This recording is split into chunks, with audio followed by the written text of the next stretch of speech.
سلام بر دوستان عزیز. با جلسه آموزشی نحوه کرون کردن دستگاه‌های ارگ پیا 50 در خدمت شما هستم. برای این کار حالا یکی از روش‌هایی که برای کرون کردن هست رو من دارم خدمتتون توضیح میدم.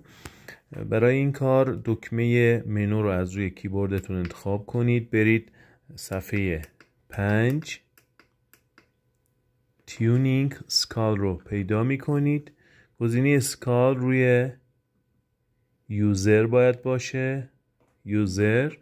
بعد نوتی که میخواید در واقع کرون بشه اینجا در واقع تعیین میکنید. برای مثال من میخوام نوت سی برای من کرون بشه. خب نوت رو انتخاب کردم، دیتوین رو روی -50 میذارم. حالا چون من قبلا اینو فعال کرده بودم روی -50 هست خودش. برای شما احتمالا روی یه عدد مثبتی با این گردونه میچرخونید، میارید روی عدد -50 و تمام. الان نوت سی ما در واقع کرون شد. ممنونم، خسته نباشید.